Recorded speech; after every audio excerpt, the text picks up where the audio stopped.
One of the things I really like about this boat is the throttle. So if you're doing some active driving in big waves, this is a really, really good setup to have.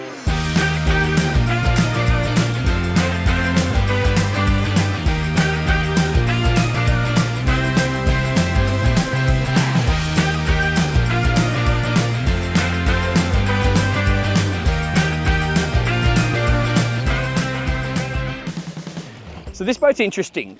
I think if you're someone who's looking for a rugged rib, something that's perhaps a little bit more capable than what you might see coming out of some of the Italian manufacturers, if you're someone who wants to apply lots of different activities to your boat life, then perhaps this Highfield 660 Sport or Sport 660 could be of interest to you. So this video, we're going to be doing a detailed tour. And then if you want to see how she performs, we've done a really fun test drive. That's going to be coming up after this one. So that's for those of you who are interested in the performance. My name's Dan Jones.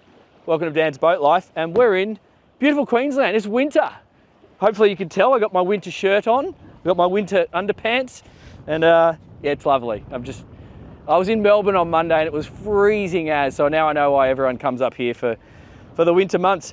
But yeah, the first point of difference for Highfield, and the reason why ruggedness comes to mind, and also social proof for me anyway. All of my mates who've bought these boats are 18-foot skiff sailors. So they're the kind of guys who know boats, and they do apply a lot of interesting activities to their boat life. And when they all end up buying one particular brand of boat, which in this case, all of my mates in Sydney who bought ribs have bought these things, you kind of go, oh, why is that? And I do believe it's down to this hull. So as opposed to having a fiberglass hull, we've got an aluminium. It's anodized aluminium, and this particular design, it actually deflects the wash 1, 2, 3 times. But then as you make your way up the tubes, we've got this little rubber piece here, which kind of finishes off the job. And I did really notice that in the sea trial. So go ahead and watch that if that's of interest to you.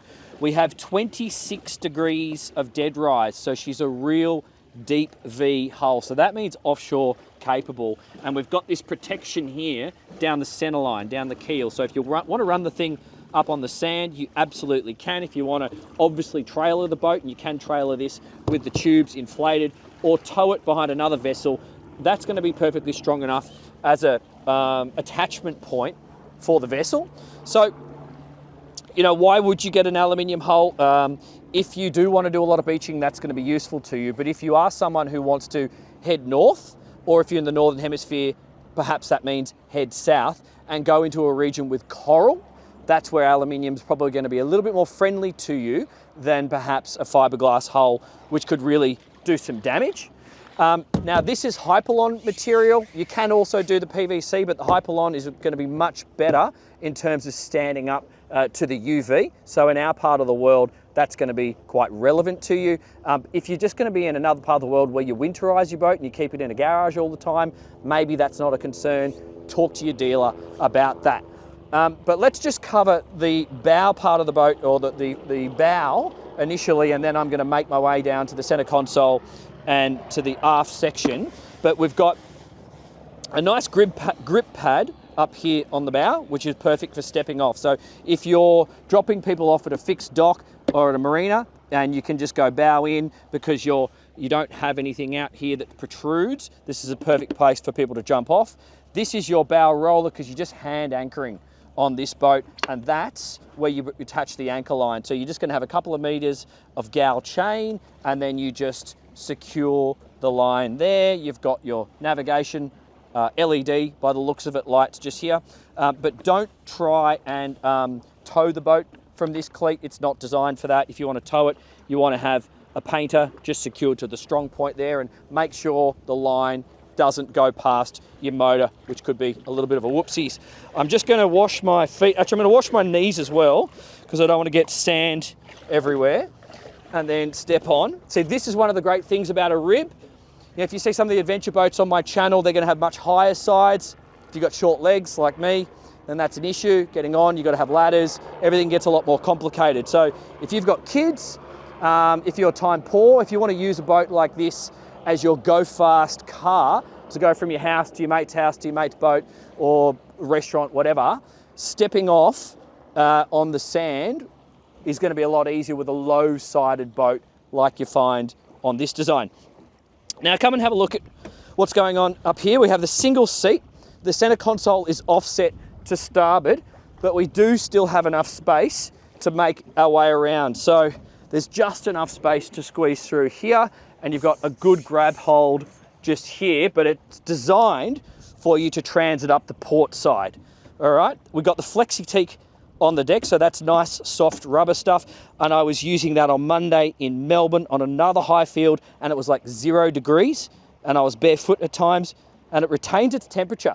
So it's quite nice if you're in a colder region, and it gives you a good amount of grip. Now, here's where we would store probably our anchor and our chain. We've got our fuel just here, that's drained just there, and we've also got some rubber on the aluminium just there. Let's just have a look, just a second. Here's where we store our anchor. I got that wrong. So that makes a lot more sense. And you can see the flexi-teak just here. So we're going to use this probably for safety gear storage and extra bits and pieces. And then let's just have a look in here. That's your easy access. And we've got 2 batteries on this boat. We've got a crank battery and a house battery. But then you've got, that's kind of sensible, you have much bigger access just there. See that? So you can store a few bits and pieces in there. You can get in behind the helm. Let's just have a look. Okay, so you can see all your fuses. That's nice and easy. And you can get up and behind the instruments by just looking up here. And the construction differs from center console to hull. So if you pay attention down the side here and here, you can see the worlds. So if you've just had fiberglass boats before, that's going to be new to you. Obviously, that's how you join pieces of aluminium. And that might be a little bit agricultural for you from a looks perspective. So when you look at the center console, it's actually not aluminium. This has been done with fiberglass. See how it's all smooth? So it gives you that kind of luxury vibe, but you still have the strength of the aluminium hull. So that's kind of cool. So before I get to the sun lounge, which I'm about to point out, you may or may not be able to see, coming close, we have lift points on all the Highfields that I have encountered so far. So that there, and it's replicated with 2 more lift points down in the aft section of the boat, will allow you to attach some lifting strops, and then with a crane, similar to when you're hauling an ettrel or a small to medium-sized sailing yacht at your yacht club, you can do the same thing with a Highfield. So you can just haul the thing out of the water, give it a quick clean, stick it on a trailer. So it's super, super handy, and we've got good grab holds there and there. But this design here and here with the ledge has got a purpose, because it's a nice sun lounge. Fellas, why don't you come in and deploy the sun lounge for us? Because this is where you start to see some real benefits when you come up into a boat of this size. What's with all the helicopters today? It's winter. So look at that. We have a real social space. Ugh. As opposed to just being a workhorse that you go from A to B, or have limited number of tasks applied to the vessel. This one is a real happy lounger. You know, I'd be stoked to use a boat like this in the Mediterranean, for example. Really, really happy to use it in Croatia, in Greece, in Majorca, south of France. So many little ports that you can pull into, and cute little coves where you can just drop anchor and sun lounge or sun bake all day. And a couple of you, or 4 people, would be super happy here, because the ribs themselves give you a bit of back support. It's quite comfortable, and it looks cool as well. I did sit on this cross-stitched material in Melbourne. It was the same design, and it was wet, and it didn't wet my bum. So I'm assuming, I don't know the answer, but I'm assuming it's closed cell foam as opposed to the foam that sucks up the moisture, because if you sit on a wet one, the moisture would come through that stitching. So we can assume that it's closed cell. Don't hold me to that though, because I don't actually know. So the center console, this one has got an optional hard top, which is epic. So it's coming all the way out the back here, and it's wider than both seats, and it's a reasonable height. And we also have a good grab hold just there. So going through a seaway, but more importantly, keeping your head out of the sun is quite handy with that high midday sun with this particular design. And you might even apply some roof racks and surfboard situation to this one. I could see that with a little bit of work being a fun addition to a boat like this. You know, if you had a location that was only accessible by boat and a reef that you wanted to go surf, how fun would that be? And just chuck a couple of boards up here and go and have a really good time. But let's get in here and have a look at the center console. It's quite cool, this one. Can you see on that side? You haven't got too much sun in your eyes. We've got the carbon fiber. Gives it a nice look. And we've got a big flat screen multifunctional display just there. Fusion just there. That's your engine diagnostics. You've got a bit more space here, so you may be able to do twin screens if you can do away with the engine diagnostics and put the stereo into the screen, if that was important to you. You can do 2 drink holders just here, and that will do a tinny in a cooler because they're wide enough and they are drained. That, I checked it before, that is actually phone charging. Boom, boom, see? So that's a little phone charger running off the house battery there. We've got all our boat systems just here on nice stainless steel buttons. We've got the Highfield logo in there, navigation lights, mooring lights, a little cute little glove box, handy location, rubber backed on the bottom there. We've got the VHF on starboard. Got this handy little grab bag with mesh at the bottom, so any moisture is going to make its way out. I was using that on the other larger Highfield on Monday. Super handy for throwing bits and pieces and getting them out of the way. Here's your battery switch just there, and then you've got some charging points. This one, oh, that's a 12-volt charger, a single like a cigarette charger. Oh, and this one is your charging points. I've used these before, but I can't. I'm pretty sure this has 2 chargers in it. I've just forgotten how to open it. There we go, like that, and boom, boom. Okay, let's have a look. It's got USB-C and USB. So we've got 2 charging points in there, and so you can have 3 phones on charge in total. We've got this aluminium grab handle here, and one of the things I really like about this boat is the throttle. Okay, so this throttle design, this one's a fly-by-wire, but the ergonomics of this design through waves is very, very comfortable to drive. So you just have your index finger and your thumb operating the throttle itself, and your thumb can also do the trim, and yet the rest of your hand rests quite comfortably here. So if you're doing some active driving in big waves, this is a really, really good setup to have. I did enjoy it. Fixed steering wheel there. You can see you can top up the hydraulics just there. You definitely want to use your safety and a key start for the motor just there, and obviously it trims up from the handle. We've got more storage up forward, so this might be a good place for some inflatable life jackets when they're not in use. You've got some down lights to illuminate. You wouldn't be using them underway, but it's going to be really, really nice of an evening if you were socializing. And we've got some speakers.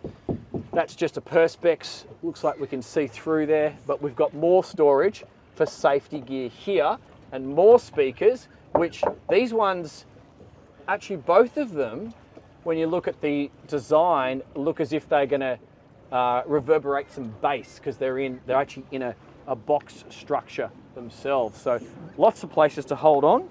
Next thing that I really like about the design of this boat for active drivers, if you want to go fast, are these seats. So more so than on the smaller Highfields, this seat design is great. The reason being, so you see how this backrest wraps around, and then the bolster, when you flip it up, it's got this concave in here. So when you want to go fast, you're protected. So if the boat's moving around, you're not flying away from the helm. And if you want to make yourself feel really comfortable, you can put one foot up here and then push yourself back, but then you've got places to hold on everywhere. So I think that's really good. Like if you're a passenger and you're really bouncing through some waves, you can hold on and participate quite comfortably. And if you're the driver, you can operate the boat really comfortably with your palm just there, drive fast. And with this windscreen, it gives you enough protection from the wind that someone of my height, 5'7" and taller, is going to not lose their hat. And also, remember, if you're in a cold place, it's just going to make it drivable, you know, at the tail ends of the season in a bit more of a comfortable manner as opposed to freezing your nuts off. So, obviously got the flip-up bolsters, kind of pointed that out before. This is a storage for the EPIRB. This is a fire extinguisher. This is an esky and would be a great storage place for other items if you didn't want to utilise the esky. And then we make our way down to the back. We've got more space on the port side, but we can still transit on the starboard with less room. I really, really like these grab handles. You may or may not be able to see them because it's black on black, but that's a wonderful feature, something to hold on to. And if you're a guest here, lots and lots of things to hold on to, and somewhere on the boat, solid, to grab if you were pulling up alongside your big boat and you just needed to secure some lines. So more storage underneath here. This is all aluminium construction. You can see that's got rubber decks though. You can see your fuel filter, your fuel shut off. You can see the construction of the hull and all the strength in there. And we've also got scuppers. So these, when these plugs are removed, it's a self-draining deck. And then that is the aft lifting point that we saw before if you have the lifting strops. 5 drink holders out the back here, and they're all the big ones. They're all drained. 1, 2, 3, 4, 5. So everybody is catered for. The backrest is nice and bougie, very solid, and it looks like, you know, if you applied some strength, you might be able to remove it, but I wouldn't be doing that on the water. That looks like something to do in the garage if that's important to you. I don't know exactly why you would do that. But we have a swim shower on this boat. Oops, water tank. So that just fills up there on the port side. And we've got I'd say that's a cold pressure shower that we can get access to. Got a 4-step telescopic swim ladder on the port side. And we've got a little swim step on the starboard side. You can see we've mounted the VHF, 2 VHF aerials on this one. I don't know if they're both active. Oh yeah, okay. Yep, they're both connected. Navigation light, and you can tow a skier from this one. And the other little design feature that I do think is quite sensible, because this is a nice rigid structure, something to hold on to. Obviously we can tow a skier, mount instruments, but having the cleat here raised as opposed to having cleats down here and then having lines rubbing over the tubes, which you see on some boats, seems to make a lot more sense. So that's kind of logical. But yeah, I think that's everything. Did I miss anything? Let's just have a look. Oh, it looks like we can actually install a mesh sunshade here, guys, because with these attachment points, I would assume that we can have a play with that and get you some more shade, which does make a lot of sense. But yeah, that's kind of it, guys. I think if you're in the market for something like this, you need to watch the test drive video, because there is a real difference as to how this boat performs compared to, say, the smaller Highfield. And also just a whole, can't you see I'm doing a YouTube video? Could you just keep it down? Bloody locals. There is a difference as to 26 degrees of dead rise and an aluminium hull. If you jump on this thing and then go and jump on perhaps something that's a little bit more luxury focus, you are going to notice a difference through chop. So if that's important to you, then have a look at the next video, because I think you'll be impressed. Hope you enjoyed that. See you in the next video. A lot of people would suggest fiberglass might be a rough ride, but you've seen yourself today, it's not. With that deep deep V, Yeah. 26 degree dead rise. The boat just slices through the water and then performs so well. So you get the durability, weight saving Yeah. with alley. Lift points. Yep, lifting points. Quite So that's useful. great. And then